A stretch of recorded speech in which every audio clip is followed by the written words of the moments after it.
What's going on, growers? It's James Prigioni coming to you live from Jersey. I'll tell you, it is insanely beautiful out here today. And a few months ago, I showed you guys how I plant carrots, my little trick, my little technique that I learned from Bill Mollison. So today, let's harvest some of them and see if it actually worked. Let's go. Here it is, the main tool I used for the trick to get better carrots. A piece of board, that simple.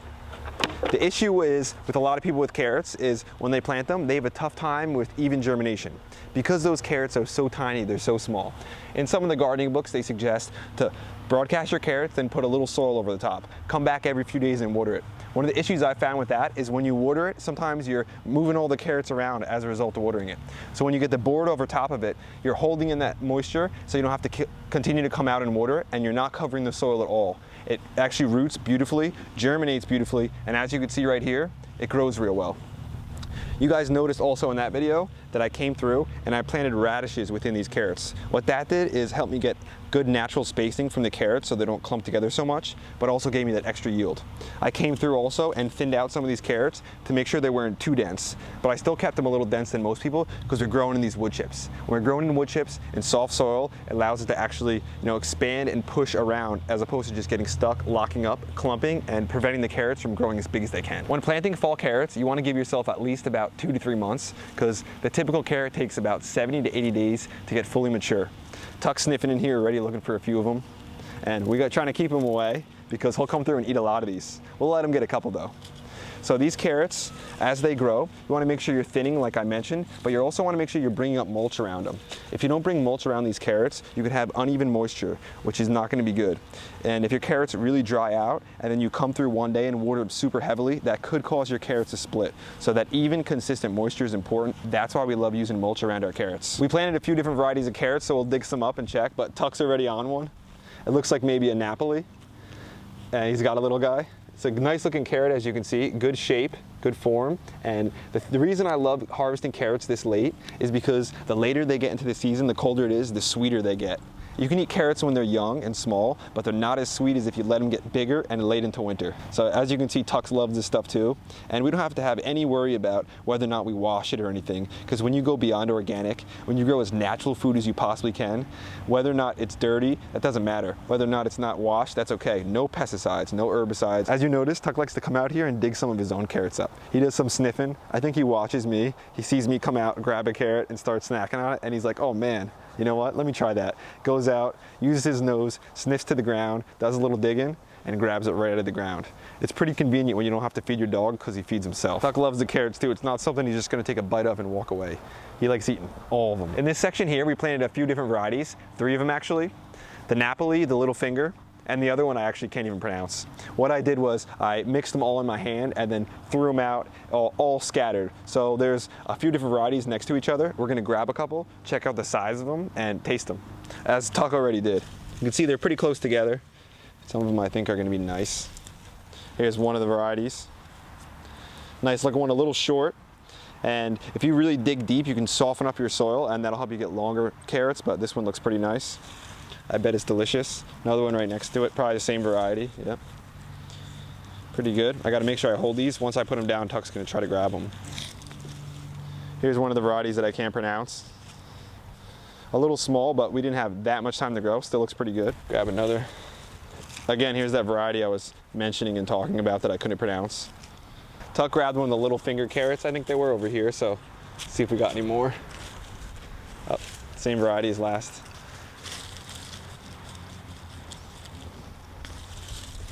Here's one of the little finger ones. You can see the difference in the variety. And I'm not gonna harvest all these. I wanted to just grab a couple to show you that this technique does work.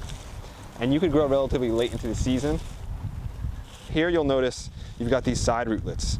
So typically what happens when you have these side rootlets is because of too much nitrogen. If you have too much nitrogen in your soil, this is what will happen.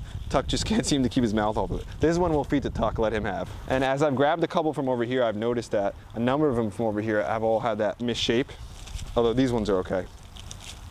It's a little baby one here, a couple more little fingers. And I'll grab just a couple more so I can snack on them today. As I'm digging through these carrots, I notice I have a decent amount of small ones. So I really should have thinned better than I did. If I pull just a few up, There's a couple small ones all next to each other, which is okay, but I could have had a number of larger ones if I didn't just keep so many small ones here. So I'll make sure next year that I stay on top of the thinning a little more. I think maybe if I was in my food forest, that the soil I've been working on for 6 or 7 years, it would have been a lot better than this brand new soil that I had just started working on. So this soil, it's not as loose and doesn't have as good structure as my soil that I've really been working on, which is able to kind of like allow the carrots to push away and expand and move. When this soil, they're kind of locked in a little bit of a small location. So the thinning is way more important. And Tuck's already on another carrot. As you'll notice, these carrots aren't necessarily huge, but the amount we invested in this location, in this soil, was $0. If you have a location, you have the money where you can buy a raised bed, where you can build a nice deep raised bed, your carrots will be a lot larger than this, but you're also going to have to put a bigger monetary investment and a lot more work. So in that food forest, like I had mentioned, we've got the soil working for years. That's a lot better. If I plant carrots in there, I know they'll be bigger. So it's all about how much you invest. So I'm actually real happy with this harvest for how much time, how much effort, and how much money we put into getting it. I know next year it's going to be even bigger and bigger because we've got the right stuff down, the wood chips, constantly building fertility, building better soil structure, loosening it up. Today I wasn't planning on being outside too much, but it's just way too nice out to not take advantage of it. So me and Tuck are going to do a little bit of the garden cleanup as well.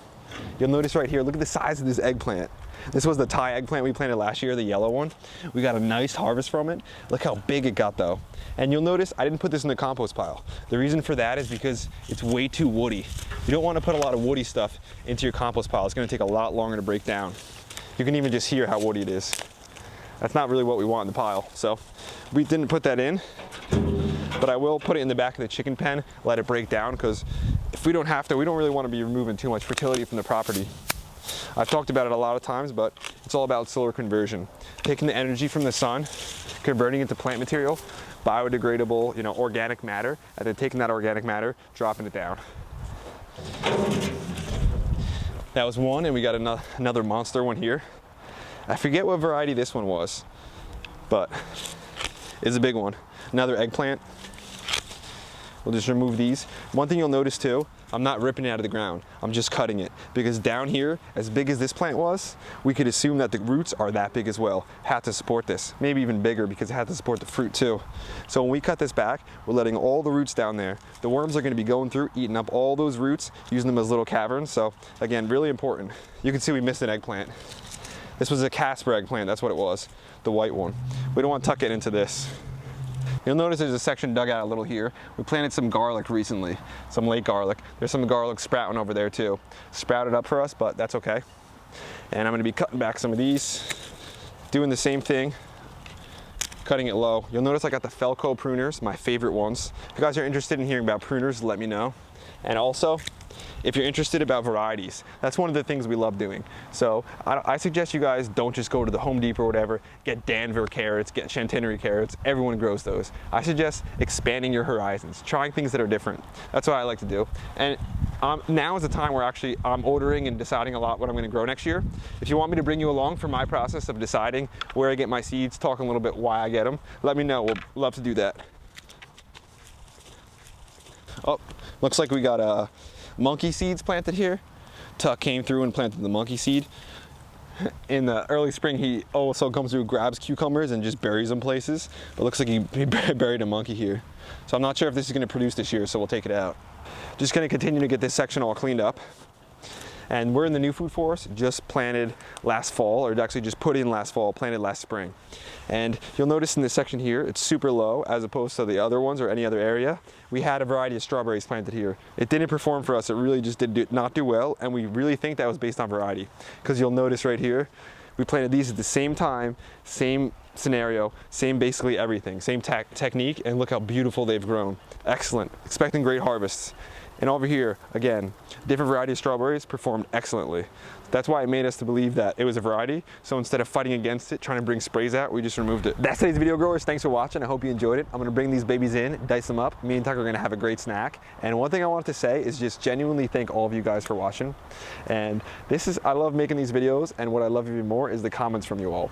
Because I really truly believe that the gardening community has some of the best subscribers. But not only the gardening community, this channel, you guys, the support is amazing, and it's usually always positive, always always constructive. So that means so much to me and Tuck, because we're always trying to get better, bring you better information, better knowledge. Not just, knowledge in general, but practical knowledge, things you can apply. If you guys enjoyed it, hit the like button, hit the subscribe button, share it with your friends. Don't forget to check us out on Steam. We're always posting on there. Tuck and James Prigioni back to you real soon. We out.